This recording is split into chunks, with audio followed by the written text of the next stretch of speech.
कल तक container supply करन नालों कंटेनर बना लो ਉਹਦੇ ਪੈਸੇ ਜ਼ਿਆਦਾ ਬਚ ਜਾਂਦੇ। ਇਹਦੇ ਵਾਸਤੇ ਅਸੀਂ ਸ਼ਿਪਿੰਗ ਮਿਨਿਸਟਰੀ ਨੂੰ ਕਾਮਰਸ ਮਿਨਿਸਟਰੀ ਨਾਲ ਅਸੀਂ ਸਾਰੀਆਂ ਮਿਨਿਸਟਰੀਆਂ ਮਿਨਿਸਟਰੀ ਆਫ MSME ਨਾਲ ਸਾਰਿਆਂ ਨਾਲ ਗੱਲਬਾਤ ਸਾਡੀ ਚੱਲ ਰਹੀ ਹੈ। ਕੰਟੇਨਰ ਐਮਟੀ ਜਿਹੜਾ ਸੀ ਉਹ ਇੰਪੋਰਟ ਕੀਤਾ ਸੀ, ਉਹਦੇ ਨਾਲ ਸਾਡਾ ਨਾਲ ਫਿਰ ਉਹ ਸਟਾਕ ਕਰ ਲੈ कंटेनर नहीं स्टॉक कर लिया, मैं क्या माल भरिया पिया।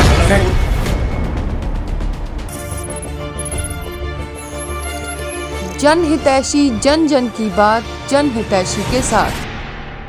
जन हितैषी देख रहे दर्शकों का स्वागत है जन जन की बात जन हितैषी के साथ। दोस्तों मैं संदीप शर्मा एक बार फिर तुहाडे नाल रूबरू हो रहे हैं तो अज का जिहड़ा साडा टॉपिक है वो है एक्सपोर्ट। जी हाँ, इंपोर्ट तो एक्सपोर्ट करने लिए जिहड़े यूज़ होने वाले कंटेनर्स है उन्हां दी डिमांड एंड सप्लाई का गैप इन्ना क वध गया है कि किराए 5 तो लैके 7 गुना तक वध गए है। और हालात इदां है कि अज दे टाइम च शहर लुधियाना जिहड़ा कि मैनचेस्टर कहा जाता उत्थे एक चुटकला शुरू हो गया या वर्ड ऑफ माउथ लोगों च शुरू हो गया, मुहावरा शुरू हो गया। उहदे विच लोग कहते कि अजकल तक कंटेनर सप्लाई करन नालों कंटेनर बना लो ਉਹਦੇ पैसे ज़्यादा बच जाएंगे। सो इदां दी सारियां गल्लां दे विच असीं पहुंचे हैं जिहड़े FIO दे एक्स प्रेजिडेंट हैगे आ एसी रलन जी, इन्हां नूं पुछदे हैं कि ताज़ा ज़मीनी हकीकत की है। नमस्कार सर। कंटेनर की शॉर्टेज पिछले 1 साल तो बहुत ज़्यादा हो रही है जी कि एक्चुअली ये डिमांड सप्लाई का वा ऑल ओवर दी वर्ल्ड इन्हों के फ्रेट बहुत बढ़ गए हैं। इस वे एक्सपोर्टर्स बहुत ज़्यादा क्राइसिस आ गए हैं। कुछ पोर्ट्स ऐसिया है मैं जिदा USA है या चाइना है। चाइना एक पोर्ट दे विच बहुत वड्डी पोर्ट है, उत्थे उन्होंने कोरोना करके उन्होंने क्वारंटाइन च लैन दा वो पोर्ट बंद कर दी। इस तरह USA दे विच 1-2 पोर्ट है जिथे बहुत ज़्यादा कंटेनर पे आ, उत्थे बहुत ज़्यादा कंजैशन है। लंडन दे विच भी हुण कंजैशन है। कंजैशन होने करके जिहड़े एम्प्टी कंटेनर्स हैगे आ उन्हां दी वापसी इस वेले बहुत मुश्किल होई है, जिहदे करके कंटेनर की शॉर्टेज जरूरत ना ज़्यादा है, डिमांड इस वेले ज़्यादा है क्योंकि ऑर्डर्स एक्सपोर्टर्स दे कोल as compare to last year बहुत ज़्यादा हैगे आ। ते उहदे करके ये बड़ी है ना इस वेले घुटन जिहा महसूस हो रहा वा। इहदे वास्ते असी शिपिंग मिनिस्ट्री नूं कामर्स मिनिस्ट्री नाल असी सारियां मिनिस्ट्रियां मिनिस्ट्री ऑफ MSME नाल सारियां नाल गलबात साडी चल रही है। इन्हां ने कामर्स मिनिस्टर ने कोई 5-6 महीने पहलों 1 लाख कंटेनर एम्प्टी जिहड़ा सी वो इंपोर्ट कीता सी, उहदे नाल साडा ना 3 महीने बड़े आराम नाल लंघ गए। लेकिन हुण पिछले 3 महीनों तो इन्नी शॉर्टेज आ, किसी दे कोल 20 कंटेनर भरे पे आ, माल भरिया पिया, कंटेनर नहीं माल भरिया पा, उन्होंने कंटेनर नहीं मिलते। किसी को 5 आ, किसी को कई इदां दे भी है जिन्होंने को 40 कंटेनर ओह स्टॉक कर ले। कंटेनर नहीं स्टॉक कर लिया, मैं क्या माल भरिया पिया फैक्ट्री इन्ना माल पिया कि कंटेनर नहीं मिलते पे। और कुछ लोगों ने किसी तरह कोई मैनेज किया कि उन्होंने कंटेनर मिल जाए। जिदा एक एक्सपोर्टर के कोल 40 कंटेनर से उन्हें 20 कंटेनर का किसी तरह मैनेज करके वो 20 कंटेनर उन्होंने कोई 3 या 4 तरीक अगस्त को ICD भेज दिते। वो गए नहीं, वो इतों गए जाके 20 तरीक को उत्थे पै रहे, उन्होंने डैमेज पैंदा रहा, स्टोरेज पैंदी रही। सो कहने का मतलब होया कि एक ਇਹਦਾ होर बहुत ਵੱਡਾ कारण यह है कि इंडिया ਦੇ ਵਿੱਚ ਜਿਹੜੇ मेजर शिप्स हैगे आ, मेजर फ्लीट वो आते नहीं है, छोटे आते आ। कंटेनर इतों ज़्यादा एक्सपोर्ट ज़्यादा हो रही है, इतों तकरीबन एज़ कंपेयर टू पिछले साल 25-30% एक्सपोर्ट ज़्यादा वा। ਉਹਦੇ करके कंटेनर की मूवमेंट इंडिया ज़्यादा वा, लेकिन बाहरों आते नहीं है, जिहदे करके शॉर्टेज बहुत ज़्यादा क्रिएट हो गई है। जिस तरह कोई कह लो यूरोप का किराया 3,000-3,500 डॉलर हुंदा सी, इस वेले $9,000 से पहुँच गया हुण। लेकिन एक होर बड़ा अजीब जी गल हो रही है कि चाइना नूं जे असीं एक्सपोर्ट करते हैं तो कंटेनर का ओशन फ्रेट बहुत घट आ। ਇਹ ਫਿਰ ਉਹਨਾਂ ਦੀ ਗਵਰਨਮੈਂਟ ਨੇ ਕੁਝ ਇਦਾਂ ਦਾ ਡਿਸੀਜਨ ਲਿੱਤਾ ਹੀ ਹੈ? ਇਹ ਸ਼ਿਪਿੰਗ ਲਾਈਨ ਨੇ ਕੀਤਾ ਵਾ। ਉਹਦਾ ਕਾਰਨ ਇਹ ਆ ਕਿ ਚਾਈਨਾ ਤੋਂ USA ਜਾਂ ਯੂਰਪ ਜਿਹੜਾ ਵਾ ਉਹ ਇੰਡੀਆ ਤੋਂ ਵੀ ਜ਼ਿਆਦਾ ਵਾ ਫਰੇਟ। ਅੱਛਾ ਜੀ। ਜੇ ਇਥੋਂ ਲਾਸ ਐਂਜਲਸ ਦਾ ਫਰੇਟ $11,000 ਆ ਤਾਂ ਚਾਈਨਾ ਤੋਂ ਲਾਸ ਐਂਜਲਸ ਦਾ ਫਰੇਟ ਜਿਹੜਾ ਵਾ $25,000 ਹੋ ਗਿਆ। ਓਹੋ। ਇਸ ਕਰਕੇ ਉਹ ਹਰ ਸ਼ਿਪਿੰਗ ਲਾਈਨ ਦੀ ਇਸ ਵੇਲੇ ਕੋਸ਼ਿਸ਼ ਇਹ ਆ ਪ੍ਰਾਇੋਰਟੀ ਕਿ ਜਿਹੜਾ ਵਾ ਉਹ ਚਾਈਨਾ ਹੋ ਗਿਆ ਕਿ ਚਾਈਨਾ MT ਜ਼ਿਆਦਾ ਭੇਜੋ। ਜਿੰਨੇ ਜ਼ਿਆਦਾ ਕੰਟੇਨਰ ਅਸੀਂ ਚਾਈਨਾ ਭੇਜ ਸਕਦੇ ਹਾਂ ਤਾਂ ਕਿ ਚਾਈਨਾ ਤੋਂ ਜ਼ਿਆਦਾ ਉਹਨਾਂ ਨੂੰ ਪੈਸੇ ਮਿਲ ਸਕਣ। ਇਸ ਵੇਲੇ ਕੁਆਟਰਲੀ ਰਿਜ਼ਲਟਸ ਜਿਹੜੇ ਆ ਰਹੇ ਆ ਜਾਂ 6 ਮੰਥਸ ਕੁਆਟਰ ਰਿਜ਼ਲਟ ਆ ਰਹੇ ਆ ਸ਼ਿਪਿੰਗ ਲਾਈਨਸ ਦੇ, ਉਹਨਾਂ ਦਾ ਪ੍ਰੋਫਿਟ $2.9 ਬਿਲੀਅਨ ਹੋ ਗਿਆ, ਵੱਧ ਗਿਆ ਸ਼ਿਪਿੰਗ ਲਾਈਨਸ ਦਾ। ਇੰਨਾ ਕੁ ਜ਼ਿਆਦਾ ਉਹਨਾਂ ਨੇ ਲੁੱਟ ਪਾ ਲਈ ਆ। ਐਕਸਪੋਰਟਰ ਇੰਡੀਆ ਦੇ ਐਕਸਪੋਰਟਰ ਜਿਹੜੇ ਆ ਇਸ ਵੇਲੇ ਮੈਂ ਇਹ ਕਹਿ ਸਕਦਾ ਜੇ ਘਾਟੇ 'ਚ ਨਹੀਂ ਕੰਮ ਕਰ ਰਿਹਾ ਤਾਂ ਕੋਈ ਪ੍ਰੋਫਿਟ 'ਚ ਵੀ ਨਹੀਂ ਕਰ ਰਿਹਾ। ਪਰ ਤੁਸੀਂ ਤਾਂ ਕਹਿ ਰਹੇ ਹੋ ਕਿ 25% ਪਿਛਲੇ ਨਾਲੋਂ ਜ਼ਿਆਦਾ ਆਰਡਰ ਹੈ। ਆਰਡਰ ਤਾਂ ਬਹੁਤ ਆ, ਆਰਡਰ ਭੇਜੀ ਵੀ ਜਾ ਰਹੇ ਆ। ਜੇ ਆਰਡਰ ਨਾ ਭੇਜੀਏ ਤਾਂ ਐਕਸਪੋਰਟ ਬੰਦ ਹੋ ਜਾਏਗੀ, ਕੰਪਨੀਆਂ ਹੀ ਬੰਦ ਹੋ ਜਾਣਗੀਆਂ।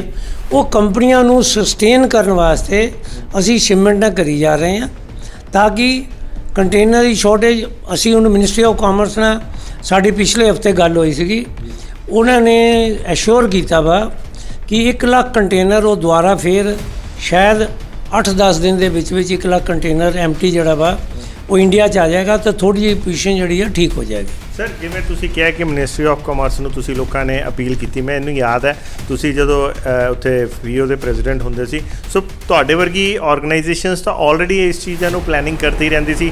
ਇਹ 3 ਮਹੀਨੇ ਕਿਉਂ ਲੱਗ ਗਏ ਕਿ ਸਰਕਾਰਾਂ 'ਚ ਤੁਹਾਡੀ ਸੁਣਵਾਈ ਨਹੀਂ ਹੋ ਰਹੀ? ਸਰਕਾਰਾਂ ਦੇ ਬੱਸ ਵਿੱਚ ਕੁਝ ਹੈ ਨਹੀਂ ਹੈ। ਅਸੀਂ ਇਹਨਾਂ ਨੂੰ ਇਹੀ ਕਹਿੰਦੇ ਆ ਰਹੇ ਹਾਂ ਕਿ ਤੁਸੀਂ MT ਕੰਟੇਨਰ ਇੰਪੋਰਟ ਕਰਵਾਈ ਜਾਓ ਸ਼ਿਪਿੰਗ ਲਾਈਨਸ ਕੋਲੋਂ, ਇਹਨਾਂ ਨੂੰ ਅੰਡਰ ਪ੍ਰੈਸ਼ਰ ਰੱਖੋ ਕਿਉਂਕਿ USA ਗੌਰਮੈਂਟ ਵੀ ਇਹਨਾਂ ਕੋਲੋਂ ਪੁੱਛ ਰਹੀ ਹੈ ਤੁਸੀਂ ਆਪਣੀ ਕਾਸਟਿੰਗ ਦਿਓ, ਤੁਸੀਂ ਇੰਨਾ ਫਰੇਟ ਕਿਉਂ ਵਧਾ ਰਹੇ ਹੋ। ਲੇਕਿਨ ਇੰਡੀਆ ਦੇ ਵਿੱਚ ਅਸੀਂ ਕਹਿ ਨਹੀਂ ਸਕਦੇ, ਗੌਰਮੈਂਟ ਨੇ ਸਾਨੂੰ ਇਹ ਕਿਹਾ ਵਾ ਕਿਉਂਕਿ ਇਹ ਸਾਰੀਆਂ ਫੋਰਨ ਸ਼ਿਪਿੰਗ ਲਾਈਨਸ ਹੈਗੀਆਂ ਵਾ, ਇਹ ਸਾਡੇ ਕੰਟਰੋਲ 'ਚ ਨਹੀਂ ਹੈਗੀਆਂ, ਇਸ ਕਰਕੇ ਇੰਡੀਆ ਵਾਲੇ ਜ਼ਿਆਦਾ ਪ੍ਰੈਸ਼ਰ ਨਹੀਂ ਪਾ ਰਹੇ। ਕਿਤੇ ਨਾ ਕਿਤੇ ਫਿਰ ਇਹਦੇ ਨਾਲ ਇਹ ਵੀ ਮੰਨਿਆ ਜਾ ਸਕਦਾ ਕਿ ਇੰਡੀਆ ਦੇ ਵਿੱਚ ਇੱਕ ਸ਼ਿਪਿੰਗ ਲਾਈਨ ਦਾ ਬਿਜ਼ਨਸ ਦਾ ਵੀ ਸਕੋਪ ਹੈਗਾ। ਜੇ ਇੱਥੇ ਦੇ ਲੋਕਾਂ ਨੂੰ, ਕੋਈ ਵੱਡੀਆਂ ਕੰਪਨੀਆਂ ਨੂੰ ਜੇ ਮੋਟੀਵੇਟ ਕੀਤਾ ਜਾਏ ਤਾਂ ਸ਼ਿਪਿੰਗ ਕੰਪਨੀਆਂ ਵੀ ਡਿਵੈਲਪ ਹੋ ਸਕਦੀਆਂ ਕਿਉਂਕਿ ਇਹ ਜਿਹੜੀ ਹਾਲਤ ਹੈ, ਜਿੱਦਾਂ ਤੁਸੀਂ ਦੱਸਿਆ ਅੱਗੇ ਵੀ ਕਿ ਐਕਸਪੋਰਟ ਕੋਵਿਡ ਤੋਂ ਬਾਅਦ ਵੱਧ ਰਹੀ ਹੈ, ਸਾਨੂੰ ਚਾਂਸ ਮਿਲ ਰਿਹਾ, ਸੋ ਇਹ ਡੇ ਬਾਈ ਡੇ ਓਪਰਚੁਨਿਟੀਜ਼ ਤਾਂ ਵਧ ਰਹੀਆਂ ਹੀ ਹੈ। ਇਸ 'ਚ ਸਕੋਪ ਹੈਗਾ। ਦੇਖੋ ਸਕੋਪ ਬਹੁਤ ਜ਼ਿਆਦਾ ਵਾ, ਲੇਕਿਨ ਇਹਦੇ ਵਿੱਚ ਪੈਸਾ ਬਹੁਤ ਚਾਹੀਦਾ ਵਾ। ਉਹਦੇ ਵਾਸਤੇ ਕੋਈ ਅਡਾਨੀ, ਅੰਬਾਨੀ, ਟਾਟਾ, ਬਿਰਲਾ ਇਹ ਲੋਕ ਜੇ ਸਟਾਰਟ ਕਰਨ ਸ਼ਿਪਿੰਗ ਲਾਈਨਸ ਤਾਂ ਇਸ ਵੇਲੇ ਬਹੁਤ ਗੋਲਡਨ ਚਾਂਸ ਆ ਉਹਨਾਂ ਨੂੰ ਪੈਸੇ ਕਮਾਉਣ ਦਾ। ਉਹੀ ਮੈਂ ਤੁਹਾਨੂੰ ਕਿਹਾ ਕਿ ਬੇਸਿਕਲੀ ਸਰਕਾਰ ਚਾਹਵੇ ਤਾਂ ਉਹ ਕਿਸੇ ਨੂੰ ਵੀ ਮੋਟੀਵੇਟ ਕਰਕੇ ਕਰ ਸਕਦੀ ਹੈ। ਸਰਕਾਰ ਚਾਹਣ ਦੇ ਨਾਲ ਕੁਝ ਨਹੀਂ ਹੁੰਦਾ ਕਿਉਂਕਿ ਇਹ ਸਾਰਾ ਪ੍ਰਾਈਵੇਟ ਅਦਾਰੇ 'ਚ। ਓਕੇ, ਸੋ ਸਰ ਜਿਵੇਂ ਇਹ ਇੰਡੀਆ 'ਚ ਹੀ ਖਾਲੀ ਇੱਦਾਂ ਦੀ ਹਾਲਾਤ ਹੈ ਜਾਂ ਅਮਰੀਕਾ, ਯੂਰਪ, ਬਾਕੀ ਸਾਰੇ ਕੰਟਰੀਆਂ 'ਚ ਵੀ ਇੱਦਾਂ ਦੇ ਹਾਲਾਤ ਹੈ? ਹਰ ਕੰਟਰੀ 'ਚ ਇਹੀ ਹਾਲਾਤ ਹੈ। ਹਰ ਕੰਟਰੀ ਦੇ ਵਿੱਚ ਓਸ਼ਨ ਫਰੇਟ ਵੱਧ ਚੁੱਕਾ। ਤੇ ਚਲੋ ਇੰਡੀਆ 'ਚ ਤਾਂ ਅਸੀਂ ਮੰਨਦੇ ਹਾਂ ਕਿ ਕਿਤੇ ਨਾ ਕਿਤੇ ਸ਼ਾਇਦ ਸਰਕਾਰ ਨਹੀਂ, ਕਿ ਬਾਕੀ ਸਰਕਾਰਾਂ ਵੀ ਇਹਨੂੰ ਮੈਨੇਜ ਨਹੀਂ ਕਰ ਪਾ ਰਹੀਆਂ। ਕੋਈ ਸਰਕਾਰ ਸ਼ਿਪਿੰਗ ਲਾਈਨਸ ਨੂੰ ਕਹਿ ਰਿਹਾ ਸਵਾਏ ਅਮਰੀਕਾ ਤੋਂ। ਅੱਛਾ ਜੀ, ਅਮਰੀਕਾ 'ਚ ਕਿੱਦਾਂ ਮੈਨੇਜਮੈਂਟ ਹੋ ਰਹੀ ਹੈ? ਕਿਉਂਕਿ ਕਾਫੀ ਕੰਪਨੀਆਂ ਅਮਰੀਕਨ ਹੈਗੀਆਂ, ਉਹ ਕਹਿ ਸਕਦੇ ਉਹਨਾਂ ਦੀ ਲੋਕਲ ਕੰਪਨੀਜ਼ ਹੋਣ ਕਰਕੇ। ਸੋ ਇਹਦਾ ਨੈਟ ਸ਼ੈਲ ਫਿਰ ਕੀ ਸੋਲੂਸ਼ਨ ਕੁਝ ਨਿਕਲੂਗਾ ਜਾਂ ਆਪਾਂ ਇੱਦਾਂ ਹੀ ਰੜਕਦੇ ਰਹਾਂਗੇ? ਕੋਈ ਸੋਲੂਸ਼ਨ ਨਹੀਂ ਇਹਦਾ ਜੀ। ਇਹ ਐਕਸਪੋਰਟਰਾਂ ਨੂੰ ਇਸ ਵੇਲੇ 1 ਸਾਲ 1.5 ਸਾਲ ਇੱਦਾਂ ਹੀ ਫੇਸ ਕਰਨਾ ਪਏਗਾ, ਫਿਰ ਜਾ ਕੇ ਕੁਝ ਰਿਲੀਫ ਮਿਲੇਗਾ। ਓਕੇ, ਸੋ ਇਹ ਸਾਰੇ ਦੇ ਵਿੱਚ ਜਿਵੇਂ ਆਪਾਂ ਕਹਿ ਰਹੇ ਹਾਂ ਕਿ ਹਾਲਾਤ ਇੱਦਾਂ ਦੇ ਹੀ ਹੈ, ਮਤਲਬ ਪਰਮਾਨੈਂਟ ਤੁਸੀਂ ਕਹਿ ਰਹੇ ਹੋ ਸਾਲ 1.5 ਸਾਲ ਇੱਦਾਂ ਦੀਆਂ ਚੀਜ਼ਾਂ ਹੁੰਦੀਆਂ ਰਹਿਣਗੀਆਂ। ਇਸ ਵੇਲੇ ਉਮੀਦ ਹੈ, ਉਮੀਦ ਇਹੀ ਕੀਤੀ ਜਾ ਰਹੀ ਹੈ ਕੋਈ ਅਚੰਭਾ ਹੋ ਜਾਵੇ, ਕੋਈ ਐਸਾ ਅਵੇਲੇਬਿਲਿਟੀ ਵੱਧ ਜਾਵੇ ਕੰਟੇਨਰਸ ਦੀ ਇੱਕਦਮ, ਤਾਂ ਇਹ ਸਿਚੁਏਸ਼ਨ ਚੇਂਜ ਹੋ ਸਕਦੀ ਹੈ। ਸਰ ਫਿਰ ਤੁਹਾਨੂੰ ਲੋਕਾਂ ਨੂੰ ਜਿਵੇਂ ਇੱਕ ਐਕਸਪੋਰਟਰ ਨੂੰ, ਕਿਉਂਕਿ ਆਰਡਰ ਤਾਂ ਤੁਹਾਡੇ ਤਾਂ ਇੱਦਾਂ ਹੁੰਦਾ ਪਹਿਲਾਂ ਆਰਡਰ ਲਿੱਤਾ ਜਾਂਦਾ, ਫਿਰ ਪਲੈਨਿੰਗ ਹੁੰਦੀ, ਫਿਰ ਮਾਲ ਬਣਦਾ, ਸੋ ਕਿੰਨੇ ਕੁ % ਫਰੇਟ ਵਧਣ ਨਾਲ ਤੁਹਾਡੀ ਕਾਸਟਿੰਗ ਤੇ ਕਿੰਨਾ ਕੁ ਫਰਕ ਪੈ ਚੁੱਕਾ? ਸਾਡੀ ਕਾਸਟਿੰਗ ਤੇ ਬਹੁਤ ਜ਼ਿਆਦਾ ਫਰਕ ਪੈ ਗਿਆ। ਹੁਣ ਤਾਂ ਮੈਂ ਦੱਸਿਆ ਤਾਂ ਹੈ ਕਿ ਅਸੀਂ ਜੇ ਲਾਸ ਵਿੱਚ ਨਹੀਂ ਹੈ, ਕਈ ਬਹੁਤ ਜ਼ਿਆਦਾ ਤਾਂ ਲਾਸ ਵਿੱਚ ਆ, ਜੇ ਕੁਝ ਐਕਸਪੋਰਟਰ ਲਾਸ ਵਿੱਚ ਨਹੀਂ ਹੈ ਤਾਂ ਉਹ ਪ੍ਰੋਫਿਟ 'ਚ ਵੀ ਨਹੀਂ ਹੈ ਜੀ। ਨਹੀਂ, ਪਰ ਇਹ ਲਾਸ ਤੇ ਪ੍ਰੋਫਿਟ ਕਿੰਨਾ 50% ਦਾ ਹੁੰਦਾ? ਉਹ ਮਜ਼ਾਕ ਕਰ ਰਹੇ ਆ ਐਕਸਪੋਰਟਰਾਂ ਨੂੰ ਪ੍ਰੋਫਿਟ ਅੱਜ ਕੱਲ੍ਹ ਹੈਗਾ 2% ਤੋਂ ਲੱਗੇ 5%। ਓਕੇ, ਸੋ ਕਹਿਣ ਦਾ ਮਤਲਬ ਹੈ ਕਿ ਜਿਹੜਾ ਪ੍ਰੋਫਿਟ ਨਹੀਂ ਹੈਗਾ ਤੇ ਆਪਣੀ ਕਾਸਟਿੰਗ 2 ਤੋਂ 4% ਤੁਸੀਂ ਕਹਿ ਰਹੇ ਹੋ ਵੱਧ ਚੁੱਕੀ ਹੈ। ਬਿਲਕੁਲ। ਸੋ ਤੁਸੀਂ ਪ੍ਰਧਾਨ ਮੰਤਰੀ ਨਰਿੰਦਰ ਮੋਦੀ ਜੀ ਜਿਹੜੇ ਕਹਿੰਦੇ ਆ ਕਿ ਹਰ ਮਰਜ਼ ਦੀ ਦਵਾ ਹੈ ਫਟਾਫਟ, ਤੇ ਉਹਨਾਂ ਨੂੰ ਕੋਈ ਅਪੀਲ ਕਰੋਗੇ? ਉਹਨਾਂ ਨੂੰ ਅਸੀਂ ਰੈਗੂਲਰਲੀ ਟਵੀਟ ਕਰ ਰਹੇ ਹਾਂ, ਉਹਨਾਂ ਨੂੰ ਰੈਗੂਲਰਲੀ ਅਸੀਂ ਲਿਖ ਰਹੇ ਹਾਂ ਜੀ। ਔਰ ਉਹਨਾਂ ਕੋਲੋਂ ਟਾਈਮ ਮੰਗਿਆ, ਟਾਈਮ ਮਿਲਦਾ ਨਹੀਂ ਆ। ਬਾਕੀ ਮੰਤਰੀਆਂ ਕੋਲੋਂ ਟਾਈਮ ਮਿਲ ਰਿਹਾ ਵਾ ਔਰ ਮੰਤਰੀਆਂ ਦੀ ਅਗਲੇ ਹਫਤੇ ਫੇਰ ਮੀਟਿੰਗ, ਇਸ ਹਫਤੇ ਫੇਰ ਮੀਟਿੰਗ ਆ। ਤੁਸੀਂ ਮੋਦੀ ਜੀ ਨੂੰ ਖੁਦ ਕੋਈ ਟਵੀਟ ਕੀਤਾ ਹੈ? ਹਾਂ, ਉਹ ਦਿਖਾ ਸਕਦੇ ਹੋ ਸਾਨੂੰ? ਮੈਂ ਉਹ ਮੇਰੇ ਸੈਕਟਰੀ ਕੋ ਪਿਆ ਵਾ। ਠੀਕ ਹੈ ਜੀ, ਥੈਂਕ ਯੂ ਸਰ। ਸੋ ਦੋਸਤੋ, ਇਹ ਸੀਗੇ ਐਸਸੀ ਰਲਨ ਜੀ, ਜਿਹੜੇ ਕਿ ਫੀਓ ਦੇ ਐਕਸ ਪ੍ਰੈਜ਼ੀਡੈਂਟ ਵੀ ਰਹੇ ਆ ਔਰ ਹਜੇ ਵੀ ਜਿਹੜਾ ਨੈਸ਼ਨਲ ਲੈਵਲ ਤੇ ਕਿਤੇ ਨਾ ਕਿਤੇ ਟ੍ਰੇਡ ਇੰਡਸਟਰੀ ਦੇ ਲਈ ਨੂੰ ਰਿਪਰੈਜ਼ੈਂਟ ਕਰਦੇ ਰਹਿੰਦੇ ਆ ਅਲੱਗ-ਅਲੱਗ ਪਲੇਟਫਾਰਮਸ ਤੋਂ, ਤਾਂ ਕਿ ਟ੍ਰੇਡ ਤੇ ਇੰਡਸਟਰੀ ਦੀ ਜਿਹੜੀ ਸਮੱਸਿਆਵਾਂ ਹੈਗੀਆਂ ਉਹਨਾਂ ਨੂੰ ਉੱਪਰ ਤੱਕ ਪਹੁੰਚਾ ਕੇ ਸਰਕਾਰਾਂ ਦੇ ਨੋਟਿਸ 'ਚ ਲਿਆ ਕੇ ਉਹਦਾ ਹੱਲ ਕਰਾਇਆ ਜਾ ਸਕੇ। ਪਰ ਜਿੱਦਾਂ ਕਿ ਇਹਨਾਂ ਨੇ ਦੱਸਿਆ ਕਿ ਟ੍ਰੇਡ ਤੇ ਇੰਡਸਟਰੀ ਖੁਦ ਮੋਦੀ ਸਾਹਿਬ ਤੋਂ, ਪ੍ਰਾਈਮ ਮਿਨਿਸਟਰ ਸਾਹਿਬ ਤੋਂ ਟਾਈਮ ਮੰਗ ਰਹੀ ਹੈ, ਬਾਕੀ ਮੰਤਰਾਲਿਆਂ ਤੋਂ ਮਿਲ ਰਿਹਾ ਪਰ ਮੋਦੀ ਸਾਹਿਬ ਤੋਂ ਨਹੀਂ ਮਿਲ ਪਾ ਰਿਹਾ ਟਾਈਮ। ਜੇ ਉਹ ਇਹਨਾਂ ਦੀ ਸਮੱਸਿਆਵਾਂ ਜਿੰਨੀ ਜਲਦੀ ਹੋ ਸਕੇ ਜੇ ਟਾਈਮ ਮਿਲੇ, ਤੇ ਇਹਨਾਂ ਨੂੰ ਵੀ ਉਮੀਦ ਹੈ ਕਿ ਸ਼ਾਇਦ, ਕਿਉਂਕਿ ਮੋਦੀ ਸਾਹਿਬ ਦਾ ਖੁਦ ਹੀ ਇੱਕ ਤਕੀਆ ਕਲਾਮ ਹੈ, ਮੋਦੀ ਹੈ ਤਾਂ ਮੁਮਕਿਨ ਹੈ, ਤਾਂ ਸ਼ਾਇਦ ਇੱਥੇ ਵੀ ਕੁਝ ਮੁਮਕਿਨ ਹੋਵੇ। ਫਿਲਹਾਲ ਇਹਨਾਂ ਨੂੰ ਉਮੀਦ ਘੱਟ ਲੱਗ ਰਹੀ ਹੈ ਕਿਉਂਕਿ ਟਾਈਮ ਹੀ ਨਹੀਂ ਮਿਲ ਰਿਹਾ। ਜੇ ਟਾਈਮ ਮਿਲ ਜਾਂਦਾ ਤਾਂ ਸ਼ਾਇਦ ਕੁਝ ਉਹ ਜਿੱਦਾਂ ਉਹਨਾਂ ਨੇ ਕਿਹਾ ਅਚੰਭਾ ਹੋ ਸਕਦਾ ਹੋਵੇ। ਫਿਲਹਾਲ ਇਹ ਸੀ ਸਾਡੀ ਰਿਪੋਰਟ, ਜਿਹੜੀ ਕੰਟੇਨਰਸ ਨੂੰ ਲੈ ਕੇ ਜਿਹੜੀ ਦੁਵਿਧਾ ਬਣੀ ਹੋਈ ਹੈ ਐਕਸਪੋਰਟਰਸ ਦੇ ਅੱਗੇ। ਇੱਦਾਂ ਹੀ ਵੱਖ-ਵੱਖ ਮੁੱਦਿਆਂ ਨਾਲ ਤੁਹਾਡੇ ਅੱਗੇ ਪੇਸ਼ ਹੁੰਦੇ ਰਹਾਂਗੇ। ਦੇਖਦੇ ਰਹੋ, ਬने रहो जनहितैषी। धन्यवाद। यदि आपको हमारी ये वीडियो पसंद आई तो हमारे चैनल को लाइक, शेयर और सब्सक्राइब करें। ऐसी और अपडेट्स देखने के लिए बेल आइकॉन ज़रूर दबाएं।